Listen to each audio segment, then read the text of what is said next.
ఇంద్రుడి యొక్క కృపాపాత్రులయ్యారు, పరమశివుడి యొక్క కృపాపాత్రుడయ్యాడు, నారాయణుడైతే పక్కనే ఉన్నాడు, కృష్ణుడు పక్కనే ఉన్నాడు కదండి, ఇంకా దానికంటే గొప్ప విషయం ఏం కావాలి.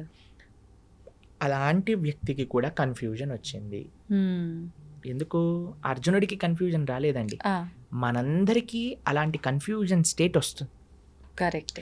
ఆ కన్ఫ్యూజన్ నుంచి బయటపడటం భగవద్గీత నేర్పిస్తుంది. మీకు ఒక చిన్న విషయం చెప్తాను. జనాలు ఏమంటారు తెలుసా అండి, కృష్ణుడు యుద్ధాలు చేయిస్తాడు, అన్నతమ్ముల మధ్యలో యుద్ధాలు చేయించాడు, చిచ్చు పెడతాడు. ఇప్పుడు మీకు ఒక విషయం చెప్తాను.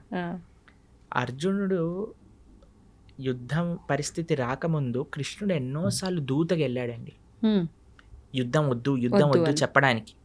ఏమన్నాడు తెలుసా అండి, రాజ్యం కాదు, నిజంగా చెప్పాలంటే రాజ్యానికి హక్కు పాండవులకి, రాజ్యం ఇవ్వద్దు, కనీసం 5 గ్రామాలు ఇవ్వండి చాలు, 5 ఊళ్ళు ఇవ్వండి చాలు అని అన్నారు. 5 ఊళ్ళు కాదు కదా, దుర్యోధన ఏమంటాడంటే పిన్ ఉంటుంది కదా గుండు సూది, సూది పెట్టినంత జాగ కూడా ఇవ్వను అని అంటాడు. ఇప్పుడు మీకు ఇంకొక విషయం చెప్తానండి. ఒక ఆవిడ వచ్చింది నా దగ్గర, కృష్ణుడు ఏంటండి ఇలా యుద్ధం చేయిస్తాడా అని అంది. మీరు మరి ఆ స్త్రీని అవమానించిన వాళ్ళని ఏం చేయాలి, చంపేయాలండి.